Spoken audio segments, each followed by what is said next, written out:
So,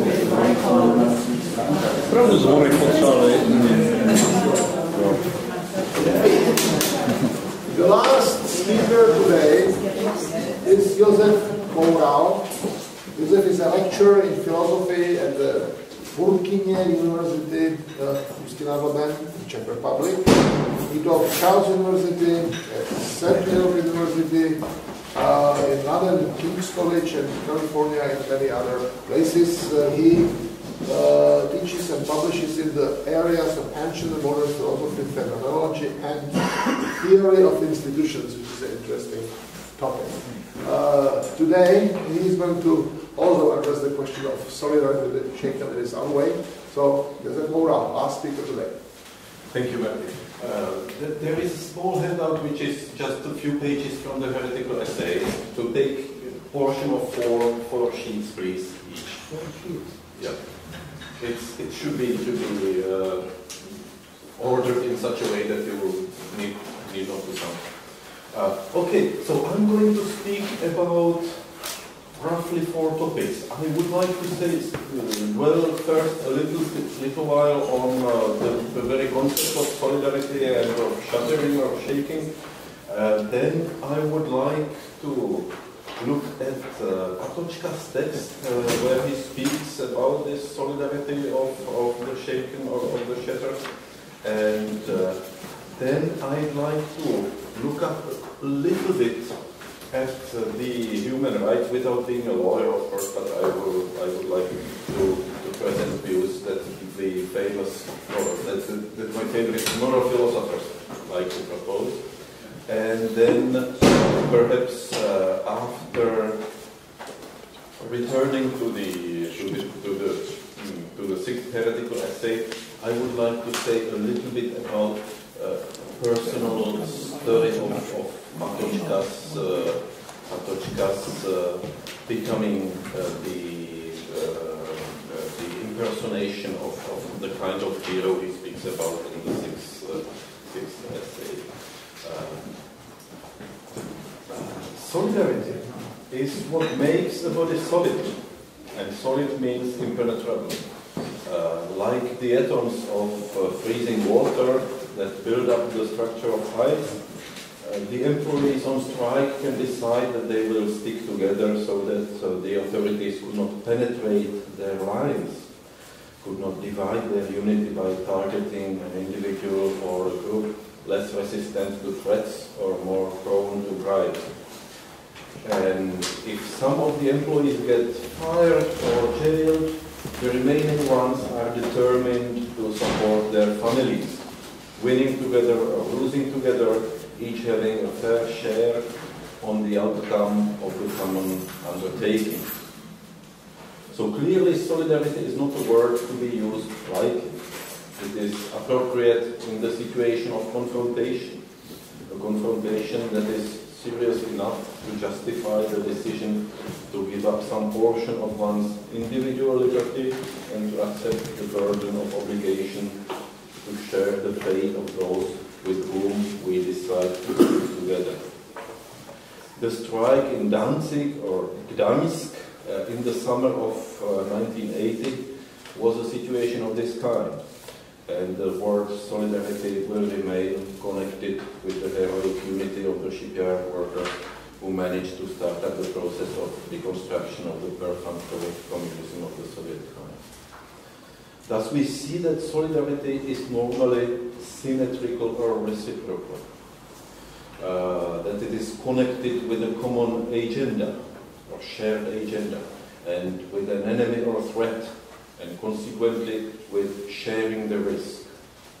There is a symmetry even in the situation of the workers supporting the families of those who were fired or jailed, but they would do the same for the others if they remained in work. And I should add, rather too soon than too late, that while there is something inherently impressive in this brotherhood of powerfully sticking together, there is nothing inherently good in it. Solidarity is as good as the agenda in the name of which people unite. We admire the Solidarność of Danzig but we better hate or deplore the solidarity of criminals who, by sticking well together, powerfully resist investigation. I believe you agree with me that this is the core of the semantic field of the word solidarity. Of course, there is normally some area of legitimate use surrounding such a core, and it is a matter of taste how far one wishes to go in stretching or twisting the meaning. I myself, for example, would not say that it was an act of solidarization when I recently supported the classical philologists in St. Petersburg and signed a petition against closing the department. I certainly felt strong sympathy with their cause, but it was not my cause. Or perhaps was in a very distant sense. And importantly, I did not share a bit of the risk. So there is an idiom in Czech, nesl kůži na trh, which one could render somewhat freely in English as to supply one's own skin. And this is, in my opinion, a good test for the presence of genuine solidarity. By saying that, I do not wish at all to denigrate such acts of supporting of a good cause that are asymmetrical or downright one way. Again, they are as good as their cause, and while supplying one's own skin may be impressive, there is nothing inherently good in it. So to sum up, there is plenty of valuable supporting and plenty of valuable solidarizing in the world, but it is good and admirable due to its cause, not due to its being an act of support or an act of solidarity. And of course, one should beware of such words that sound heroically, for they can be misleading and they can be used manipulatively.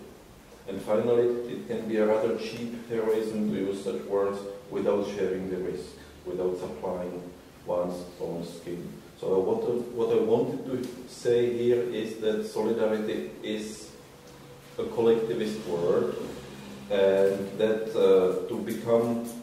to solidarize, to become a part of this union of solidarity, an individual has to give up a portion of liberty. If one does not, I would say it's stretching up the term a little bit too far. Hence, solidarity should be a serious decision. It is not, one should not recommend solidarity and solidarizing as a kind of business as usual default policy for one living life. Also, I would like to say a little bit about this word shattering in my title. By saying shattering instead of shaking, I do not mean that the standard translation of the Czech word otřesený is wrong. I mean only that it is not good enough. Shattering is not good enough either, but before we find some better word, let me prefer the word shattered for today, and I shall explain to you why. To be shaken does not strictly exclude a lasting state as the result of the shaking, but it certainly does not evoke it in any strong way. Shaking is typically a momentary experience without a lasting damage. In Czech, we even say things like setřásl to ze sebe, he shook it off himself, where the event of shaking is even opposed to a lasting burden. But in Patočka, být otřesený clearly means to be changed in an unpleasant way, and to stay in that changed condition, at least for a while. And since most dictionaries propose the word shattering as an equivalent of Czech otřesný, which means making one being shattered, I think we can use the word shattered for Patočka's otřesený, or at least we can try the word for today. So, if we understand the basic words, let us look at what kind of shattering is the one that Patočka has in mind. And let us look at the text. I'm quoting the standard Kohak translation without being very happy with it, but you can read on page 131. On page 131, it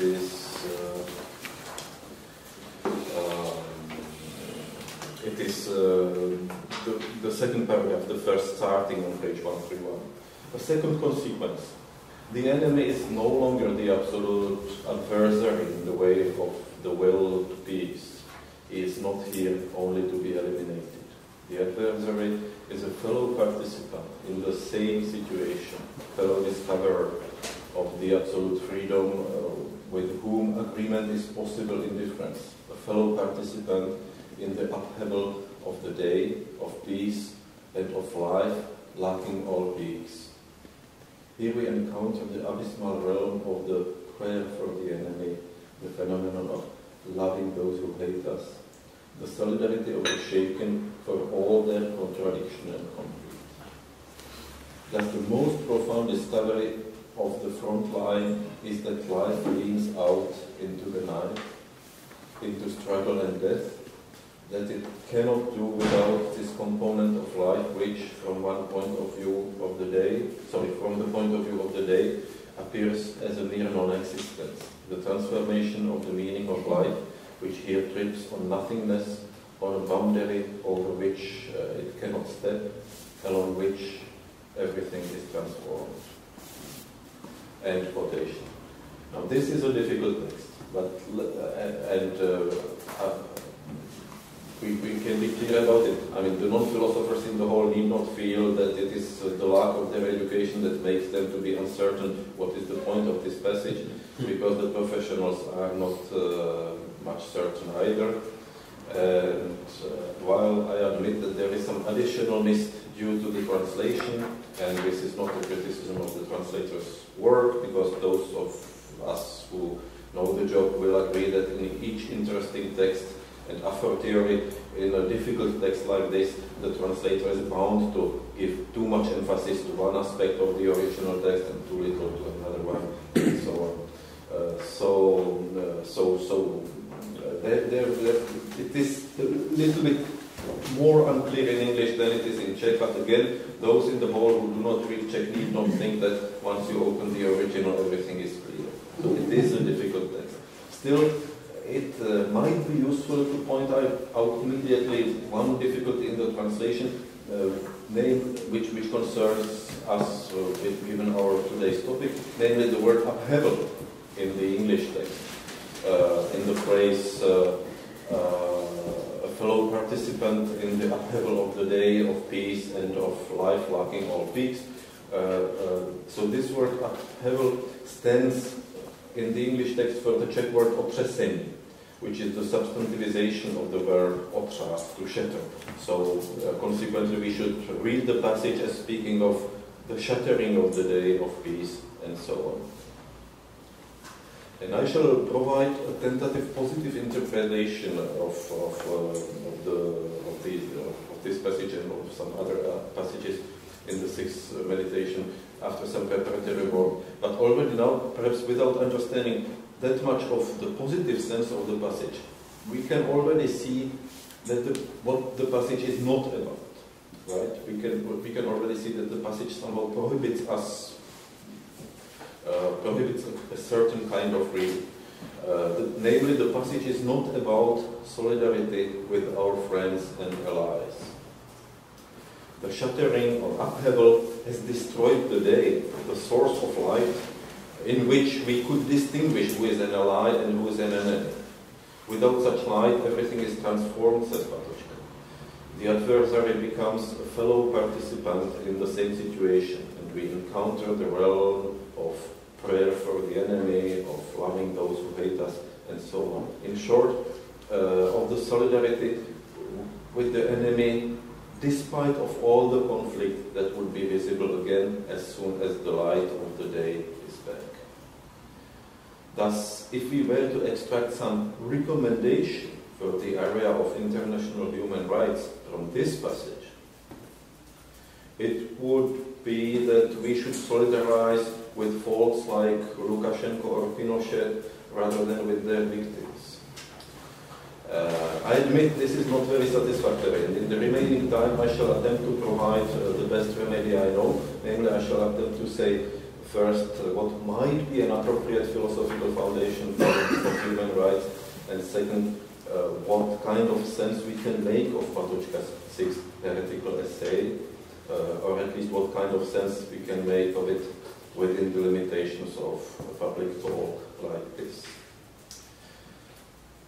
So this introductory part was largely an attempt to say no to a certain kind of too facile, but perhaps nonetheless occasionally to be found kind of simplifying reading of Patočka, and showing that and showing at least the precariousness, so to speak, of an attempt to use the solidarity of the shaken or of the shattered as a kind of foundation for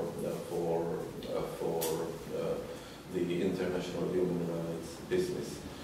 So let me say what the reasonable foundation might look like, and I will use not so much Patočka, but rather Ernst together. Not because I think what I say is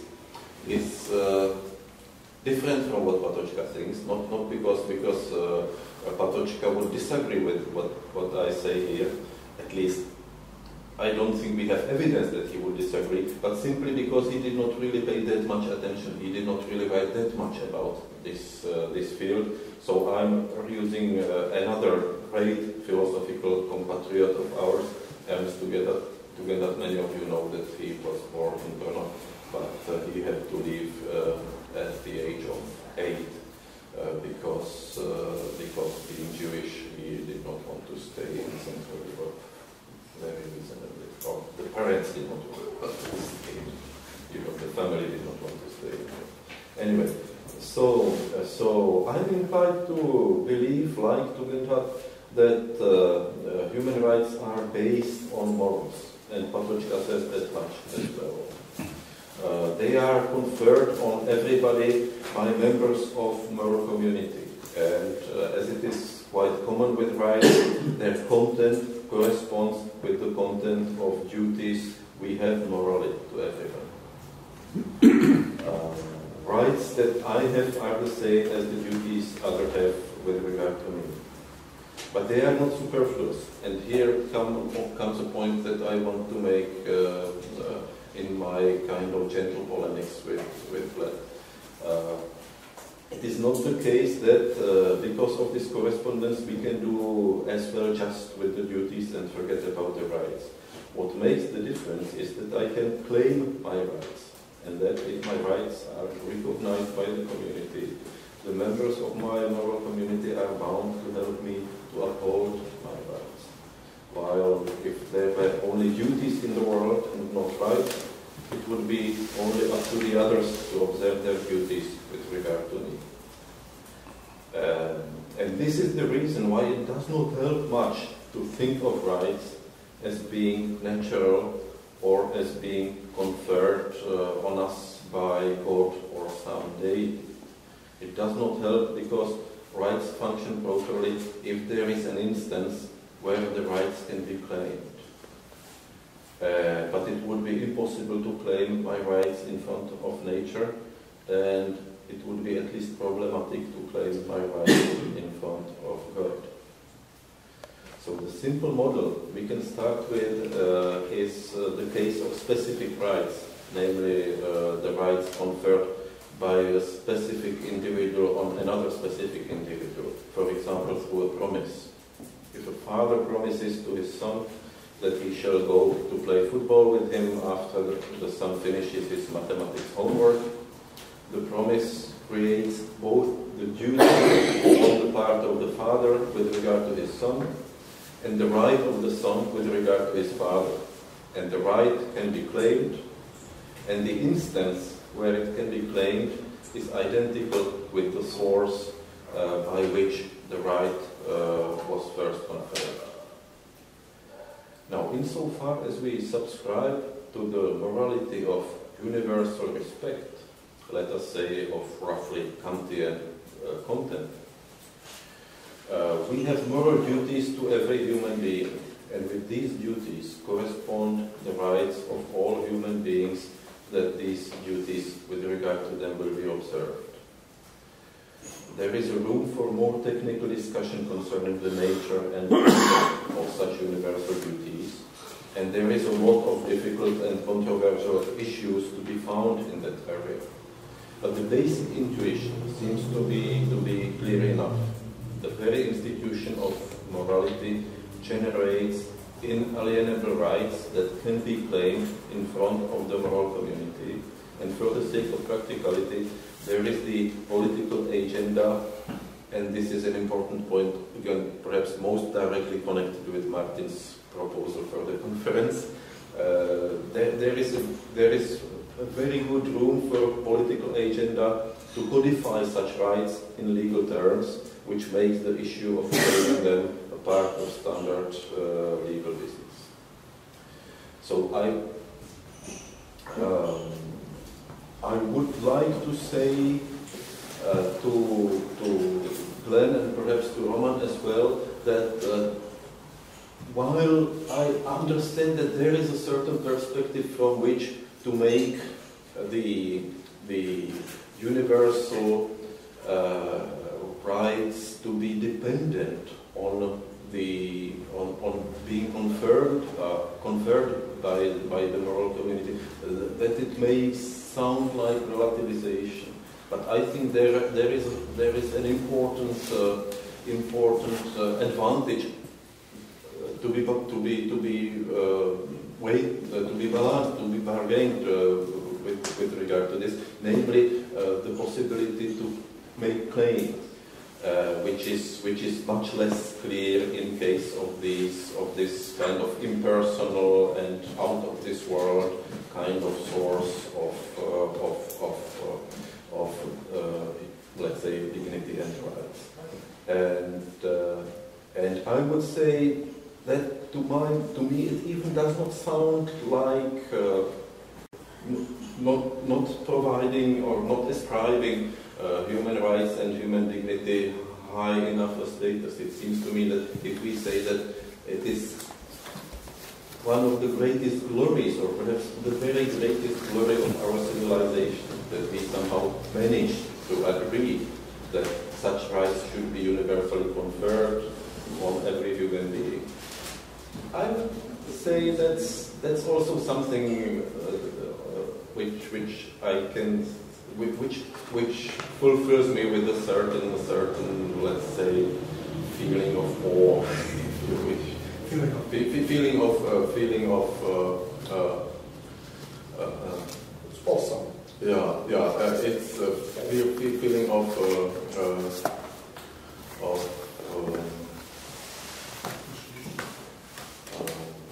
admiration.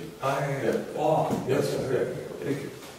All right, so we may be on somewhat safer ground now concerning the international human rights. So let us move back to the dangerous field of Patočka's writing about the solidarity of the Shed. We realize that he speaks of the frontline experience of soldiers during the First World War, but also that he wants to use this experience as a model of what is going on, or perhaps what even should be going on elsewhere as well, of what concerns everybody, or at least what concerns us as responsible intellectuals. So what it is that Patočka is saying. Let us first look at another passage so that we get a fuller picture. And we now can jump to page 134. I start to read on the 5th line of the 2nd paragraph on page 134. There Patočka said the deficiency of the frontline experience, says Patočka, is that it is not lasting. The soldiers cannot but retreat back to everydayness, where they will inevitably be seized again by war in the form of forces planned for peace. The means by which this state is to be overcome is the solidarity of the shattered, the solidarity of those who are capable of understanding what life and death are all about, and so what history is about. That history is the conflict of mere life, born and chained by fear, with life at the peak, life that does not plan for the ordinary days or the future, but sees clearly that the everyday, its life and its peace have an end.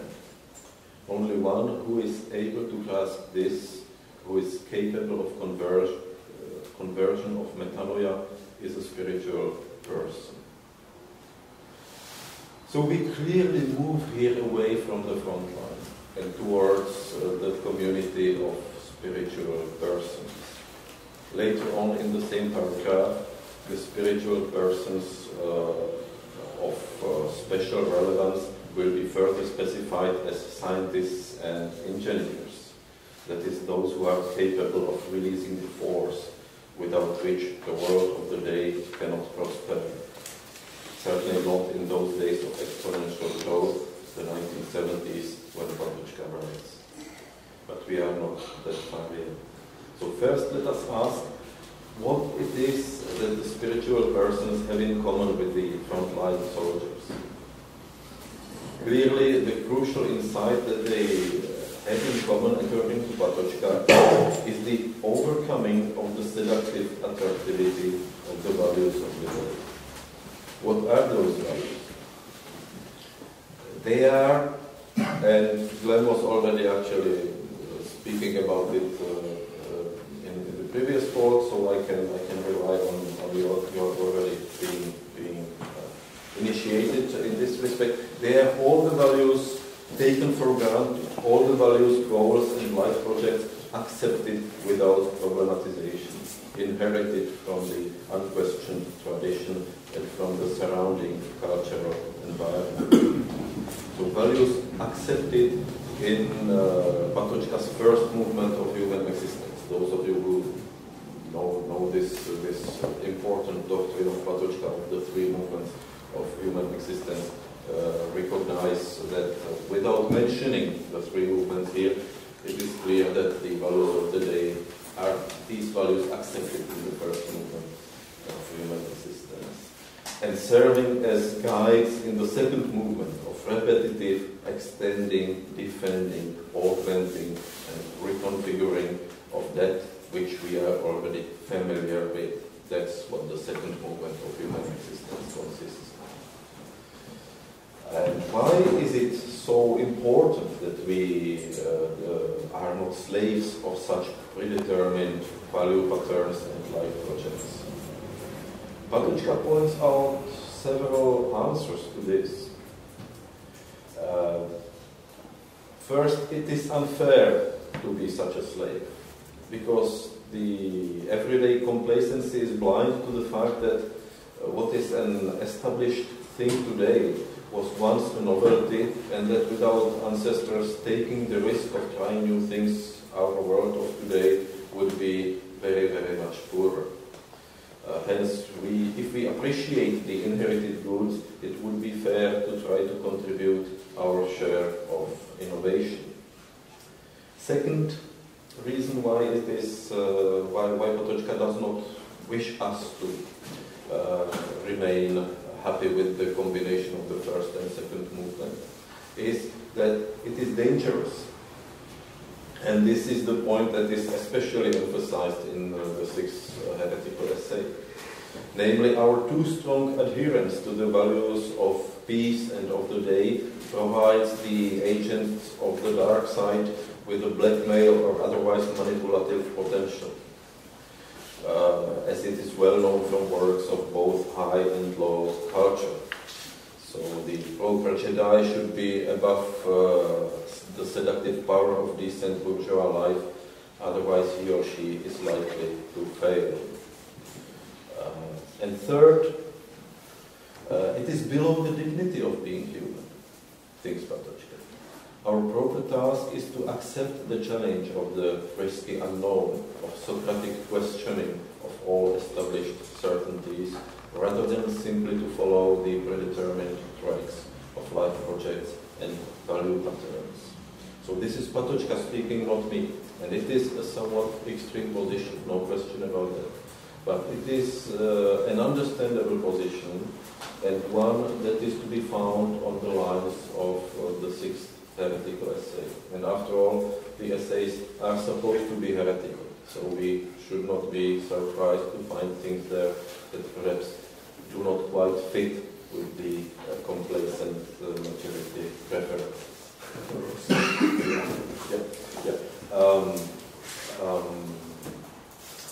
Right. So let us look.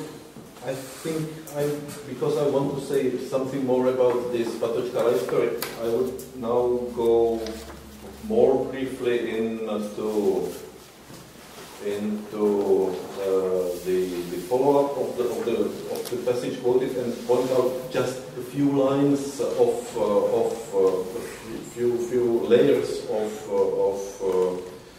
communication that Patočka is using here. Namely, there is this kind of grandiose ontological story about the three movements and about the importance of the third movement, and somehow this breakthrough away from this interlocked world of the already established patterns is what Patočka finds to happen both in the frontline experience, but also more importantly through the understanding of the spiritual beings. And while the frontline experience is only momentarily and hence not necessarily of great importance, the understanding of the spiritual persons that Patočka is now speaking about is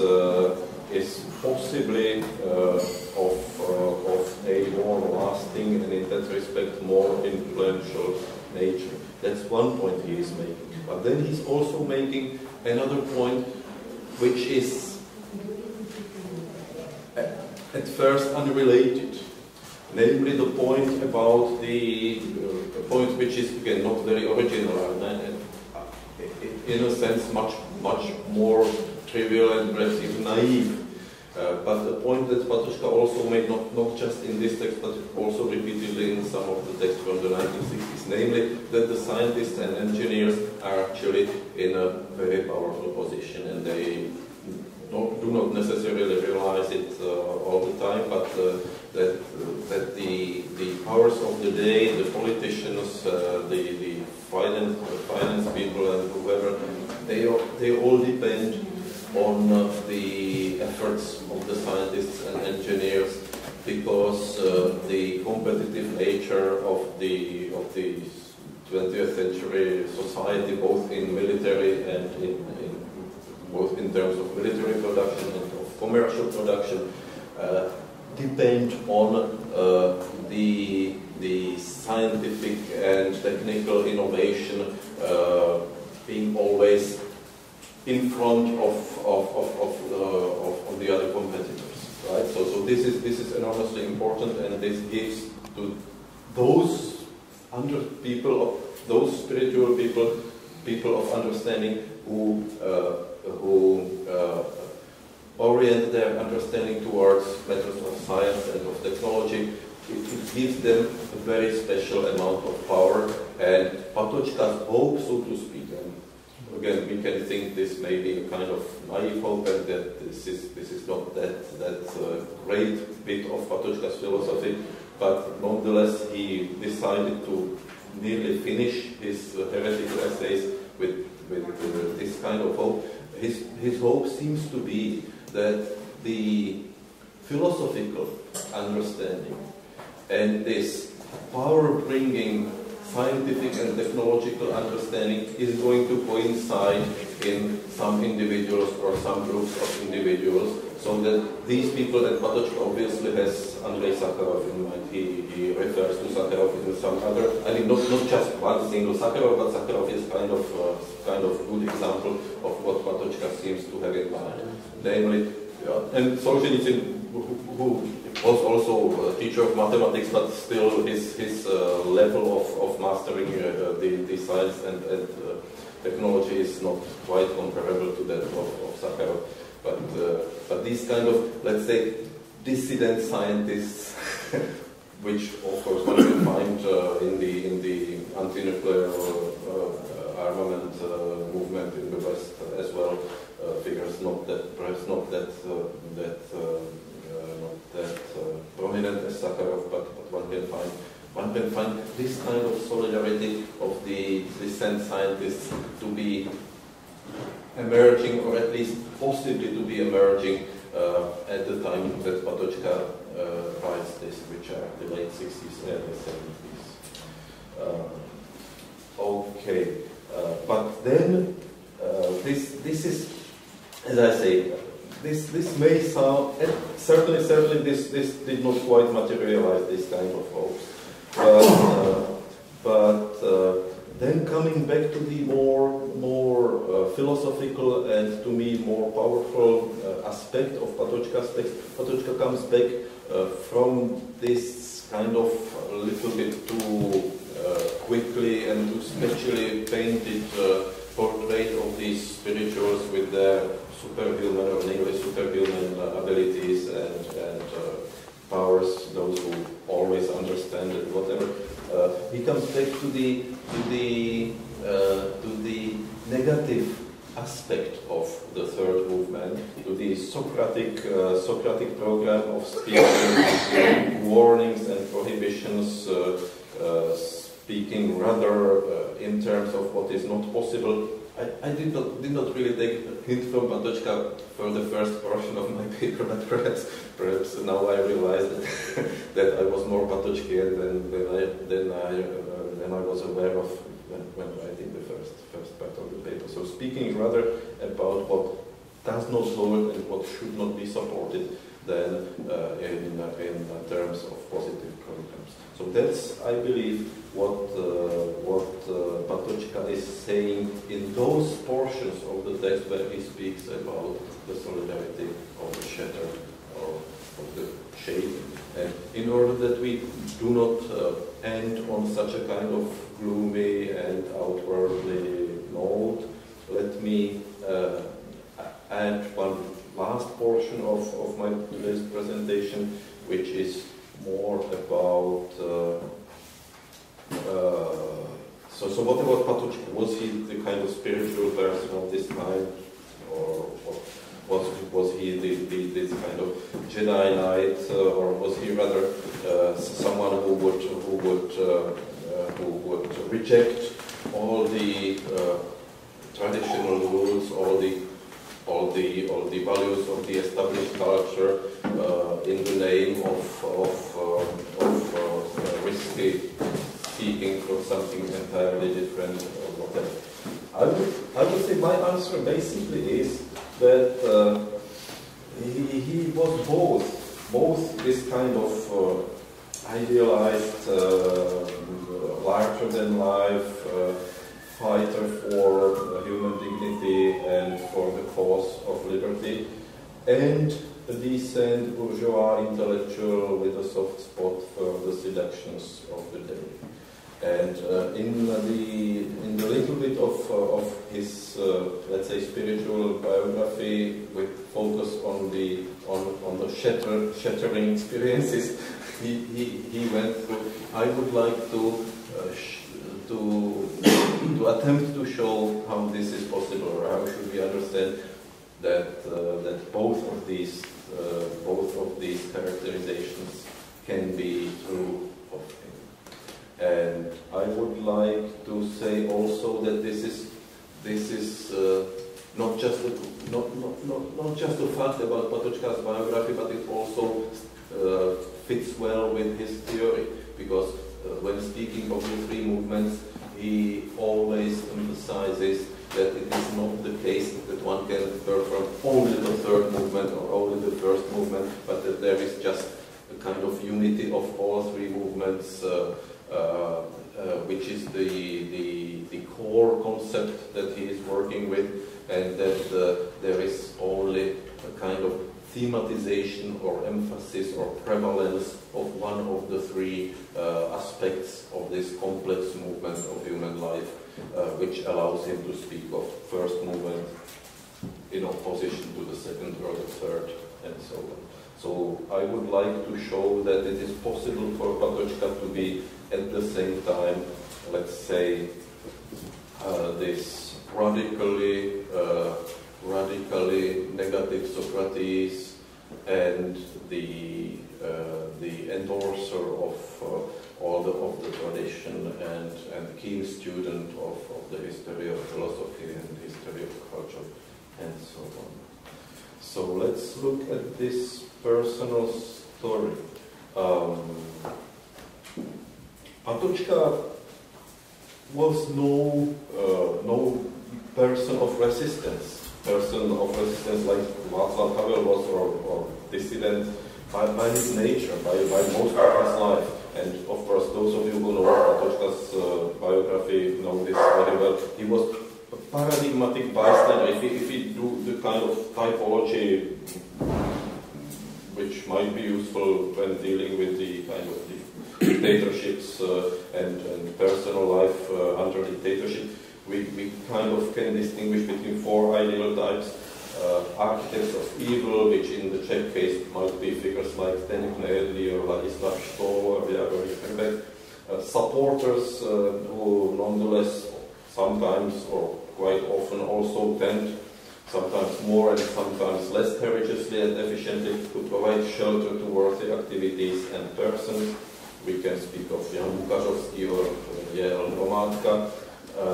And then bystanders who prefer to avoid taking a stand on the regime, and then people of resistance like Václav Havel, and the victims, perhaps together with in this group, like let's say Jiří Kolář, and so on. And Patočka certainly was much more a bystander than anything else for most of his life.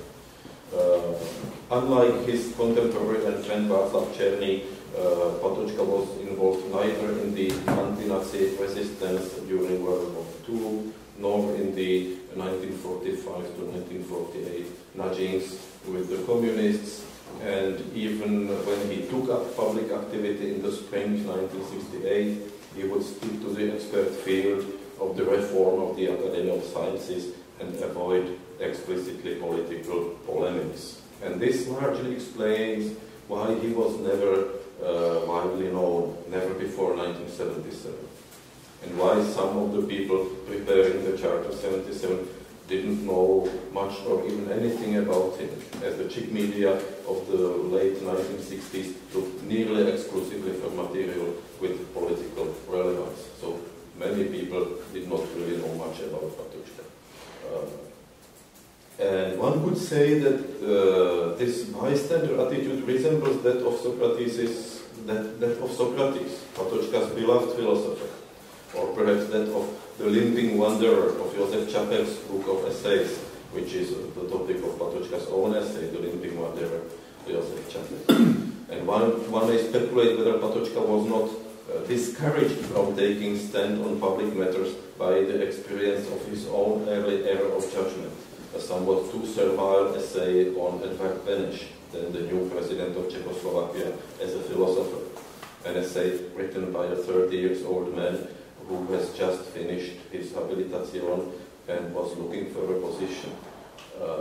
That Patočka was haunted by this piece seems clear from the uncommonly harsh views of Beneš that he used to express later in his life.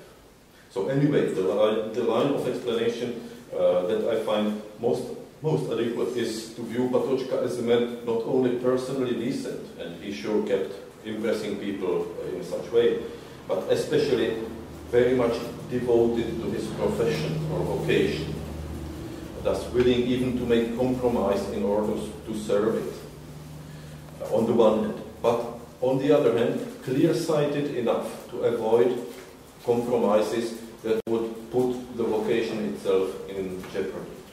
So accordingly, we find Patočka to submit the membership application to the Communist Party in May 1948,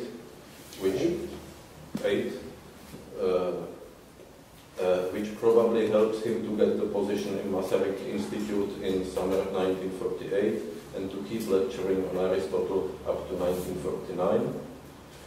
But we also find him to withdraw the application before it is proceeded, sometime between January and May 1949. There is no further information available regarding the withdrawal, but we need not pick just one of the following three motivations, as they all are very likely to be there and to work in synergy.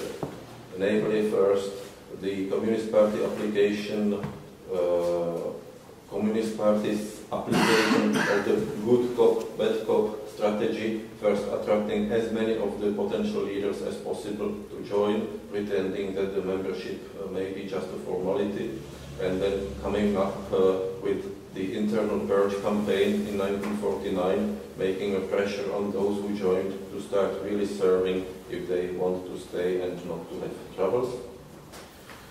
Second, the horror of the Communist Party's policies coming up subsequently. And remember, this can come relatively late for someone like Patočka, partly because Czechoslovakia was once a country with many bona fide communist democrats and liberals, and it had seemed possible for a short while that the communism in Czechoslovakia would not be really too bad. And the third point, the dramatically diminishing expected gain from the compromise. That is the impossibility to do dissent philosophy under the changing conditions of 1949 and so on. Changing conditions like the madly modified curricula, student purges. There were about over 20% of students were actually expelled from the studies in the periods of 48-49. And Patočka's correspondence with the art historian Václav Richter documents his attitudes rather clearly. On January 11, 1949, Patočka writes, "I am an object of gentle flirtation from the part of some communist colleagues. They apparently would wish me to contribute to the victorious march in which so many trophies are already displayed, the structurally skull of Mukashovsky in the forefront." And when he comments later on in May 1949 on the situation of Richter's older colleague Friedel, it is purely the effects of the compromise on the chances to work productively that he is worried about. Namely, I am sad to hear of the difficulties of Friedel. Well, hopefully those things are not as hot as they seem. Is he not in the party? I had the impression when leaving Brno last time that he has already come to terms with it. I myself, as you know, have withdrawn the application submitted last May. So Patočka was no decided anti-communist, and he was ready to approve the replacement of the non-conform, only momentary communist J.L. Fischer, the founding rector of the renewed Olomouc University, by the more staunch communist Jiřina Popelova. Again, it is the effects on the professional environment that he focuses on. The problem with Fischer is that he has a remarkable gift of smashing in dams. You do well by sending him away and taking Popelova instead. By his perpetual shouting, I mean Fischer's perpetual shouting out, he would have drawn attention to Olomouc and to its relatively idyllic conditions. So Patočka's attitude is manifest most clearly in his reaction to Václav Richter's attempt in spring 1952 to get for Patočka a vacant position at Olomouc University in aesthetics, that is out of philosophy proper, according to the Czechoslovak classification. And Patočka's first answer is reservedly approving on May 22, 1952. But 12 days later, Patočka declines the proposal, despite of his being aware that it must seem ungrateful. And he says, the main reason is my realizing that the return to the faculty battlefield would, given my lack of skill, bring me sooner or later again to the same dilemma as before, that is the dilemma concerning entering the Communist Party. Either I'd choose otherwise than before, and God save me from that, or I'd do the same again and be at best in the same situation as now, or rather worse, it may be very difficult to get out of such situations without violence. And then, after recommending some other suitable men for the vacant position, he comes back to explain more thoroughly why he rejects the plan. Thank Mrs. Popelova for her goodwill, and trust me that there are no personal or political reasons behind my decision. The personal reasons would, on the contrary, incline me to accept. And the political, it is as follows. I, regardless of whether this is known of me, disagree with most of the reactionaries. I see some moral virtues in the new way of life. I consider it partly a systematic fight against the weaknesses of human nature, against human complacency and human detachment from the others, against forgetting that the other belongs to me like I myself. But I think that this moral pathos has a false, inadequate philosophy and a short-sightedly fanatical praxis. And since this attitude makes it possible for me to live in this system, but prohibits me to spread it out, and since the system so far follows the rule all or nothing, I think it will be best for the time being that I, in all decency and modesty, remain aside. Once again, an art historian ultimately has a certain neutral area where he can take refuge from the worldview battles. But in my field, it is necessary to take part in them, since it is precisely the field of such battles. So we see here, end quotation, so we see here Patočka explaining his action, again, chiefly in terms of his duties towards his vocation. He surely is aware of his responsibility towards his family too, but when the two would pull against one another, it is his vocational duties that have the upper hand. Notice also the precise formulation, since the system so far follows the rule all or nothing, it will be best for the time being. So those of you who know Patočka's biography know very well how Patočka, when the Stalinist storm began to lose its intensity, how he started to see paths to work, at least in the area of history of ideas, and was alert enough to keep testing how sincerely the system abandoned the rule all or nothing. But to speak, to get back to this kind of shattering experience, let us quote one last quotation from autumn '52, which perhaps was the worst time that Patočka endured. Let's see how he described what he's experienced. He speaks of the unreality and monstrosity of the times, the monstrosity growing up to gigantic dimensions. What happened to Mrs. Retter, that is this Mrs. Popelova of the previous letters? Did she go entirely mad? How can we, amidst of this all-embracing dance, when even the most solid things, and I do not mean Patočka still says in a parenthesis, I do not mean those mentioned above, that is not Mrs. Popelova the most seriously, but even the most solid things begin to romp. How can we think that we shall remain aside? I'm romping myself too. I attend various schoolings, I translate, of course, for the money, progressive literature, and I perceive myself now a victim and now a rascal, whereas in truth I am perhaps a synthesis of the two. And ultimately I may be able to play even this inglorious, I may be unable to play even this inglorious role to the end, which is perhaps my road to disaster. And one does not save anything and only gets dirty. And still one goes on like that in the end. And those who stay aside with their clean hands crossed, are mostly also profiteers instead. And one feels miserable looking at them, no less than looking at oneself.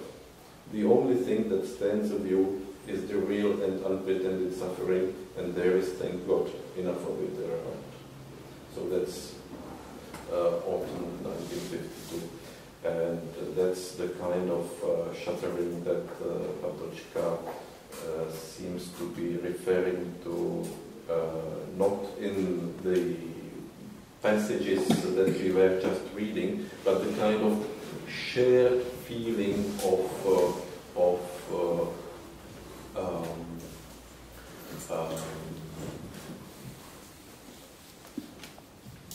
that unpleasant change with the consequences that I was referring to in the beginning, and that of course plays a role in another line which is not so prominent in the sixth essay, but which nonetheless is also present there. Should I stop?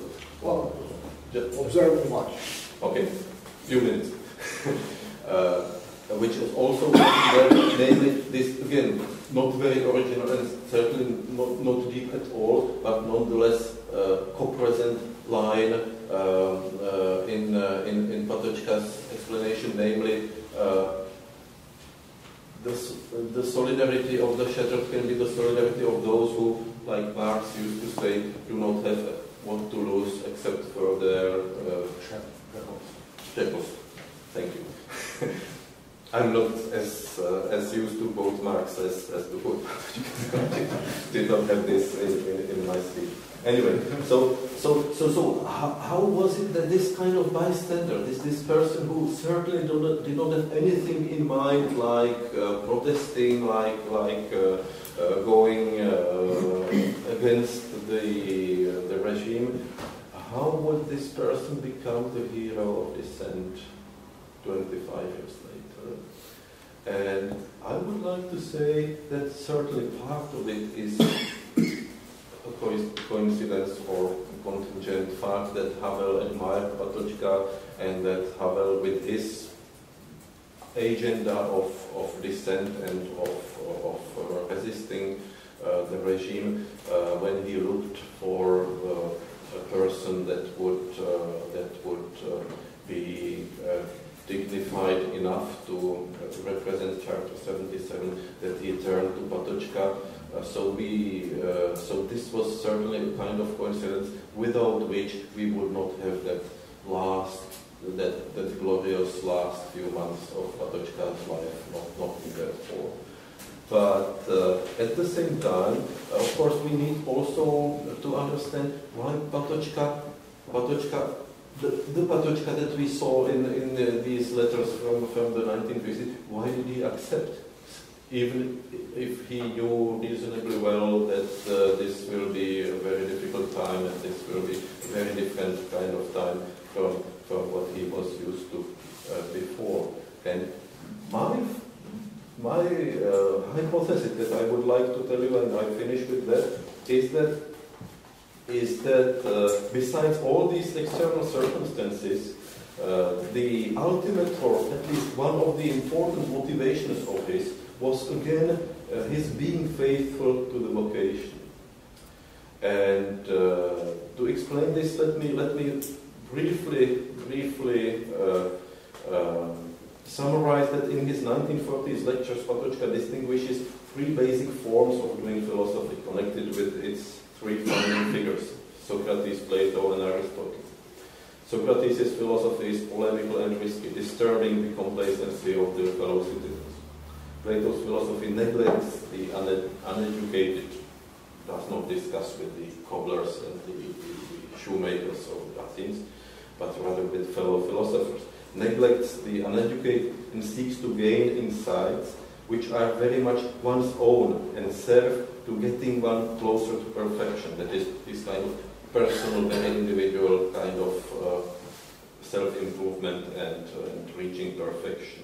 And Aristotle transformed these personal insights of Plato into a doctrine that should be taught in schools and made useful in the world. And Patočka maintained that each of the forms is inseparable, and that philosophy suffers when it neglects any one of them. And he wrote about the Socratic option. He was a man who devoted himself entirely to thought, and the thought did not make him a dead abstractum, a store for impersonal knowledge, but it led him where the ultimate sense of the moment and of history was at stake. It led him to the hottest focus of life's struggle, where he would be defeated and would win by his defeat. So Patočka did not seek such Socratic destiny. And when it knocked on his door, he was reluctant to let it in, but he would recognize it, and he certainly dedicated himself to it as unreservedly as the Socrates of his lecture, to whom he devoted himself and who received back life fulfilled by the ultimate sense. Okay.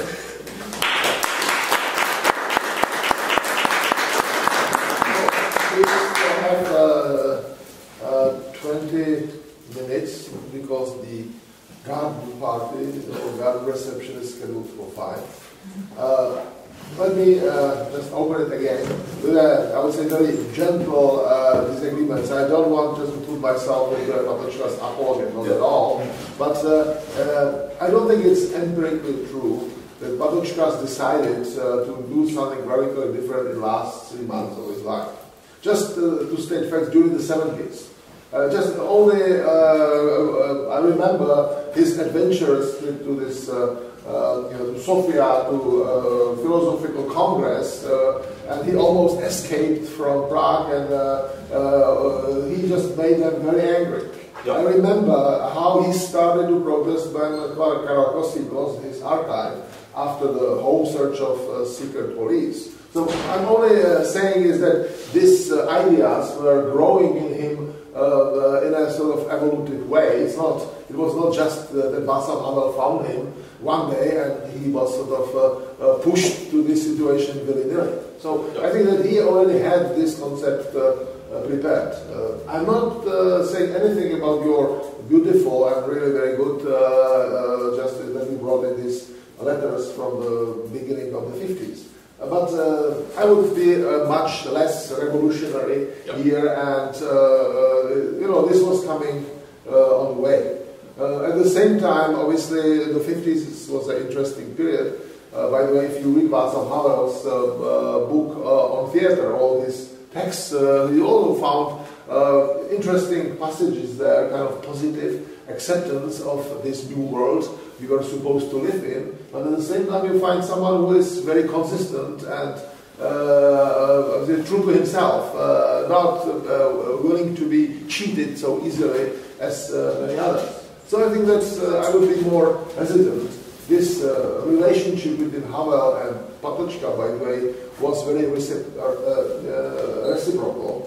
In the 1960s, it was my own experience. I was reasonably young, but I remember when Patočka was coming to us, to see my parents, obviously first, and he was telling us enthusiastic things about his escapades to the theater on the Balustrade, where he went to communicate with Václav Havel and tried to educate actors in phenomenology. And Václav Havel said that there are no worse students for phenomenology than actors, because they are not very much interested in thinking. But they had a good time, obviously, there. But with Václav Havel, it was more serious. So this communication was not just invention of the late hour. It had a long history. This is my first remark. The second one is obviously it would be very dangerous to over sentimentalize this heroism of solidarity of the shaken. But the motivation of Patočka in the heretical essay was really to be heretical, and you put your finger on the point when you stressed this adjective heretical. I remember Patočka going around and just because he said that he knew that he was writing something that would not be received easily. Actually, he was in the period when he was ready to write heretical things only. When Ivan is coming back, when another text from the same period about post-Europe, he, I can quote from it,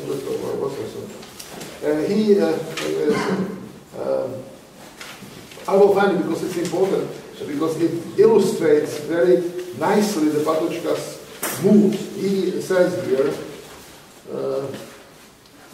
what is proposed here will be most likely found by historians ahistorical. Philosophers, on the contrary, will consider this proposition as a tributary to the accidental historical events. Both of them will criticize his overmuch constructivism. Its author, Patočka, however, is ready to accept this risk. So he wanted to have a risky hypothesis. And I think that in the sixth heretical essay, in the beginning, it's very clearly said what was the starting for Patočka. The interpretation of history with the use of all ideas. Something wrong put into the foundation of Czechoslovak state, by the way. And his emphasis on experience made.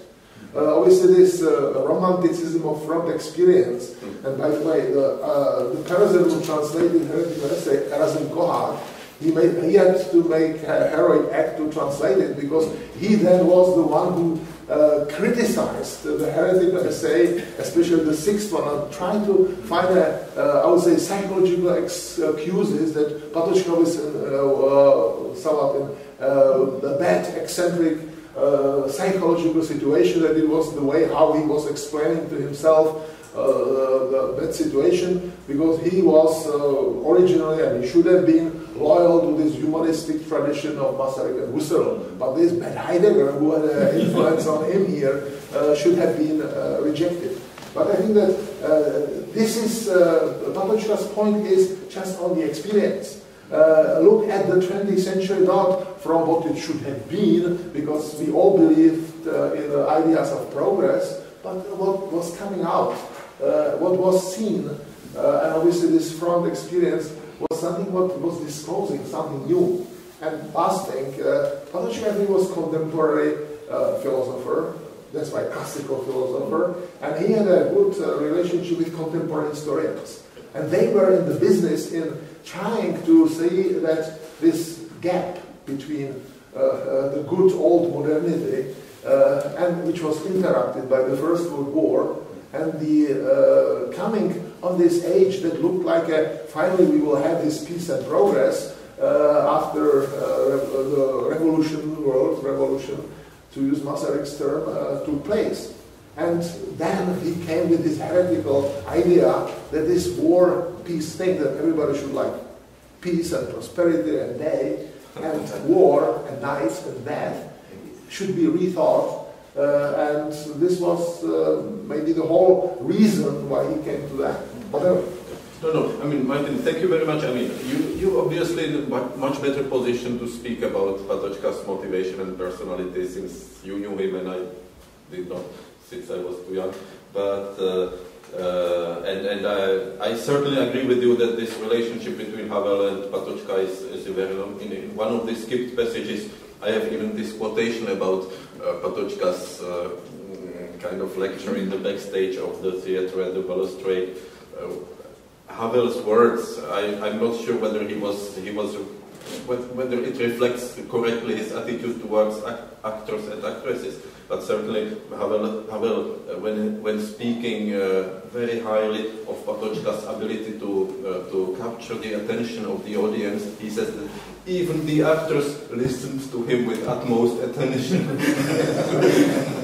Anyway, but so I agree with you certainly on this, and the continuity in the 1970s. You know, I did interpret the Varna affair a little bit differently. And the Kosik thing, I did not know it, and I would be very much interested to know the details, because I don't think it was published, or at least I did not find it in my reading. But if it was earlier than 76, it is an important challenge to my interpretation.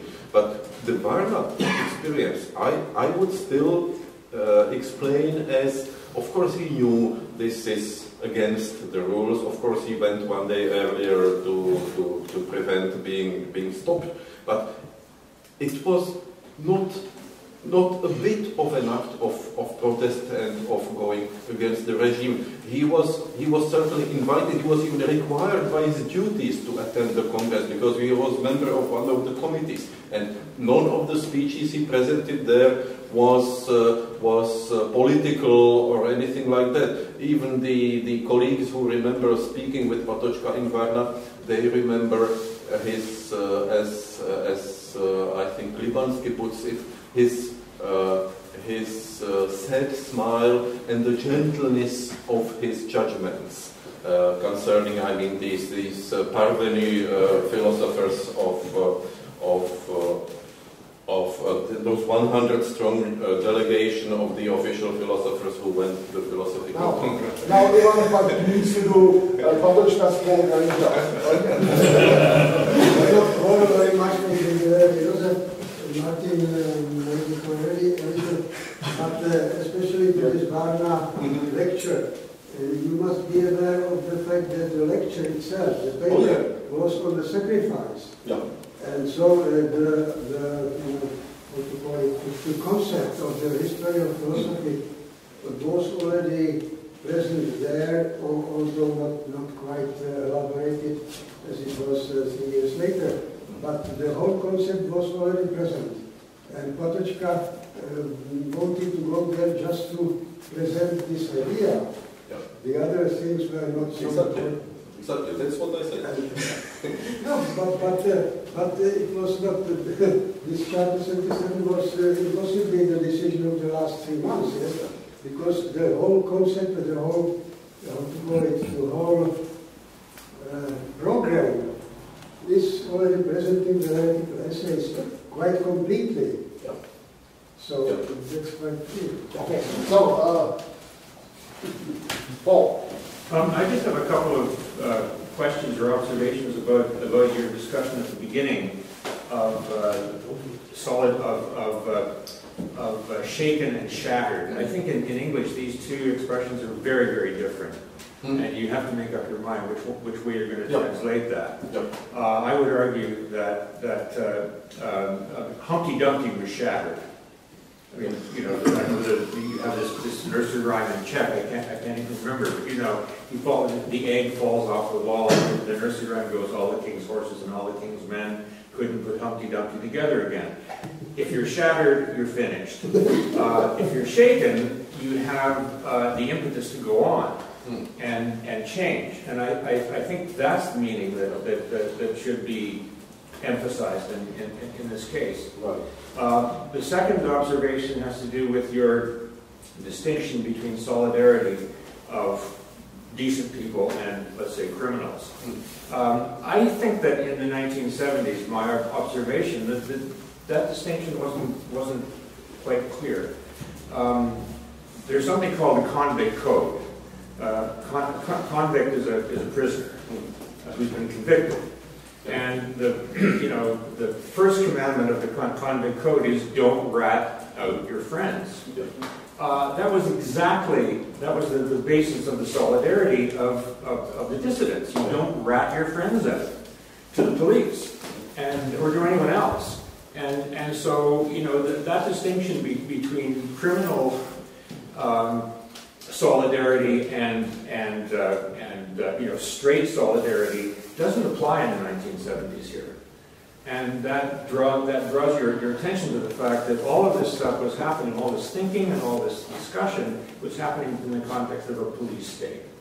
And that makes it very different than something that would happen in other circumstances. But we would need also to add Patočka's text on Dostoevsky and Masaryk and his communication with plastic people of the universe and his small lectures in H&R where he was fascinated with this phenomenon. He was an admirer of Beethoven and certainly not of the music produced by plastic people. But he was the first who, after plastic people got into jail, was the one who immediately agreed that something had to be done and that he was ready to protest to support his friends, but obviously with very different taste and life style or what have you.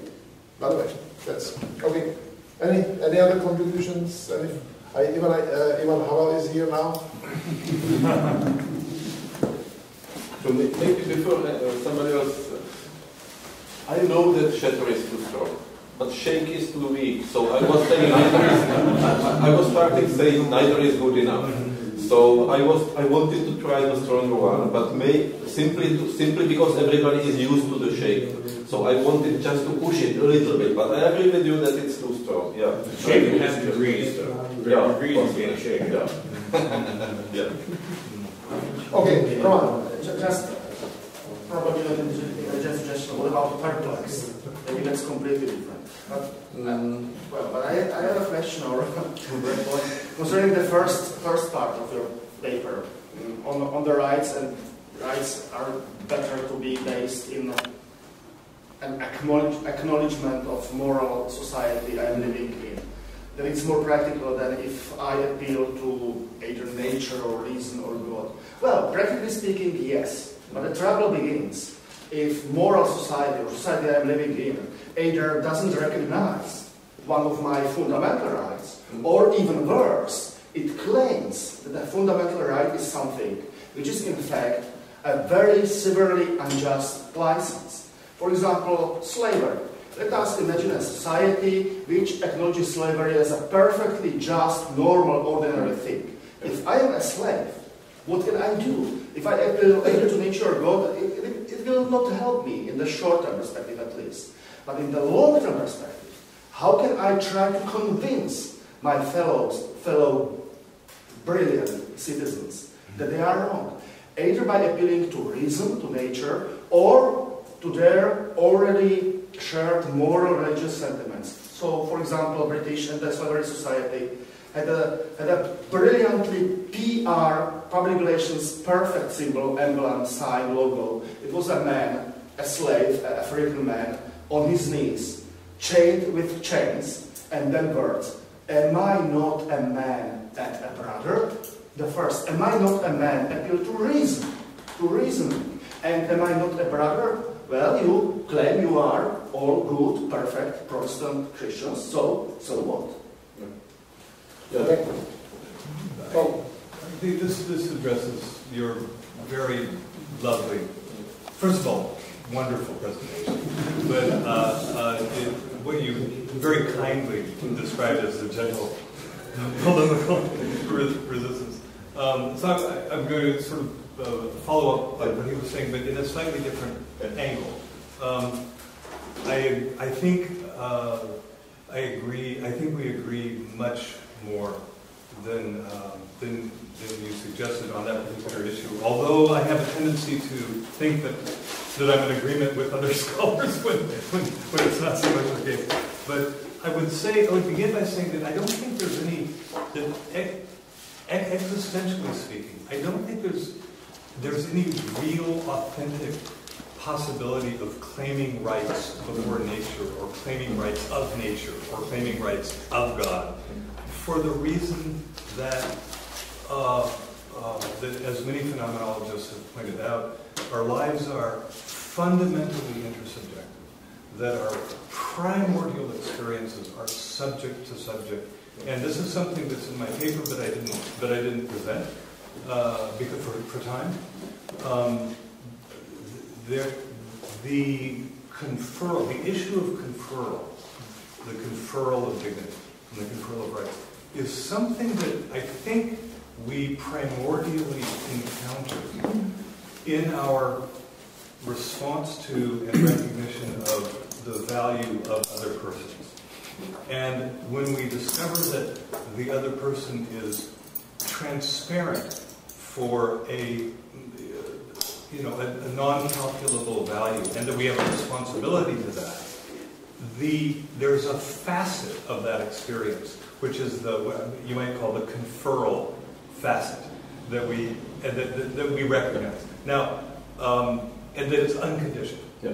And so there's a sense of the unconditionedness. Now, I agree with you that politically, that's irrelevant, as he said, as long as there is, and you touched on this when you talked about awe, as long as there is a resonance in that response towards that non-conditioned dimension.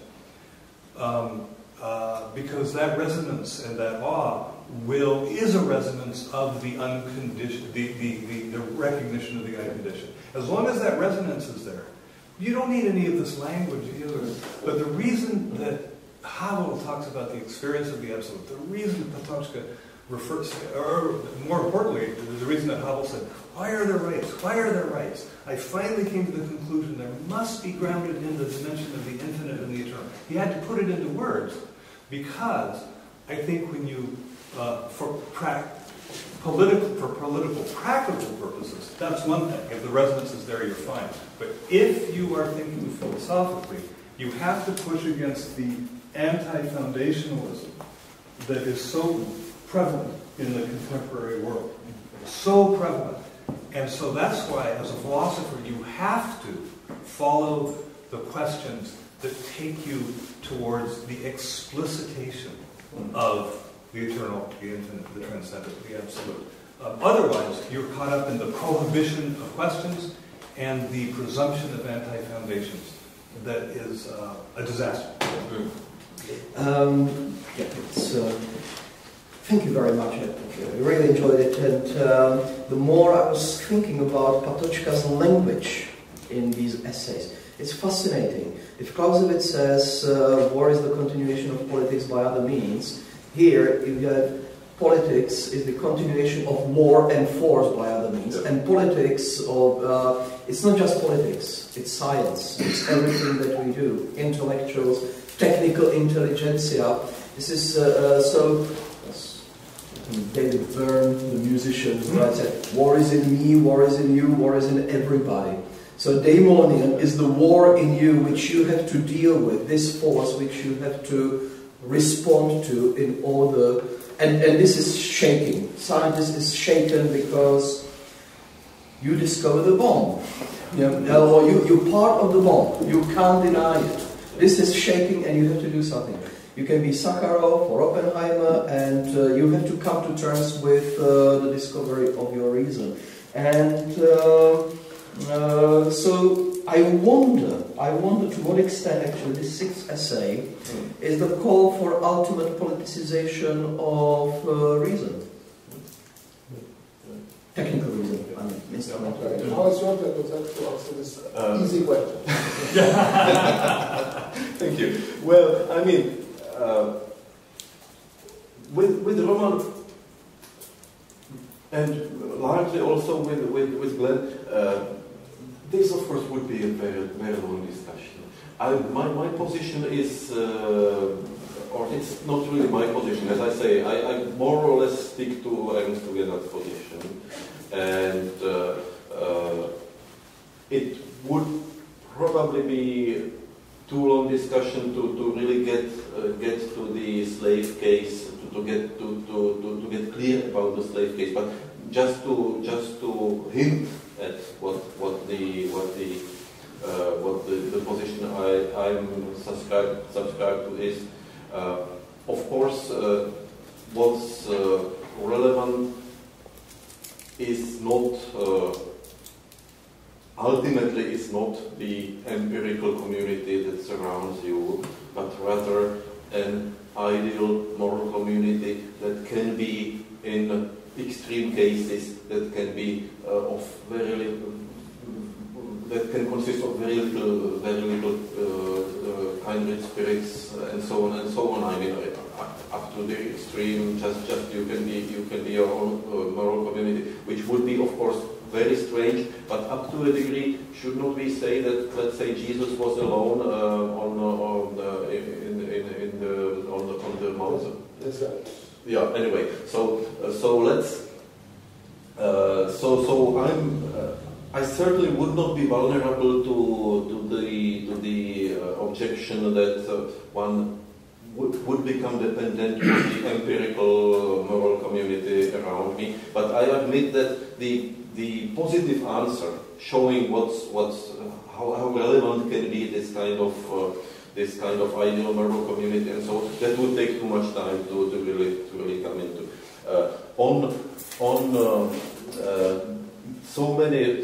So well taken again the points by Glenn. Yes, I mean, I also see that. I should say, perhaps a little bit to my surprise, how very common in many respects our positions tend to be, even though on the kind of first textbook labels we should describe ourselves as the kind of paradigmatic opponents of one another. So yes, I really find this quite fascinating. But let me perhaps still make two kind of replies to two of the points. Namely, this experience of the absolute that Havel speaks of, and many people, of course, speak of. Again, I definitely would not like to deny it. I definitely would not like to denigrate it or whatever. What I just want to say is that it seems to me, given my general position, it seems to me that we are bound to pronounce it irrelevant with regard to the foundation of, let's say, the moral community in my terms. And the reason is clear, namely, and you yourself actually was touching on it in your presentation. The reason is that since not everybody shares this experience, but the moral community is bound to be the community of peers, of equals, and so on. This has to be relevant, even though the impulses that one takes, the influence that this kind of religious or quasi-religious experience has on some persons can be very valuable and so on, no question about that. But nonetheless, the moral community, insofar as it has to be again ideally the community of everybody, the universal community. One is bound, in my view, to pronounce these kind of experiences as relevant. And with regard to the anti-foundationalism, again, you said many more things, but I take just these two. With regard to the anti-foundationalism, I also do not have sympathies to the kind of radical anti-foundationalism that one finds around, or let's say maybe I should be more careful. I certainly don't have sympathies to the radical relativism. Let's put it like this. But it seems to me that the kind of reaction that says the relativism is so aggressive, so growing, so we really need a kind of strong, a heavy instrument to defeat it, and this heavy instrument would be absoluteness. And that's, to me, a kind of hysterical reaction. And we agree on that. Okay. Okay, so we will still have many opportunities tomorrow to follow in the discussions. Unfortunately, Easy is not going to be with us tomorrow, and yeah, I'm correct. But there were, on the other hand, some other people coming, like our German colleague who is coming tonight. Right now, we have a party time, so please stay and enjoy, and we still need to give him some of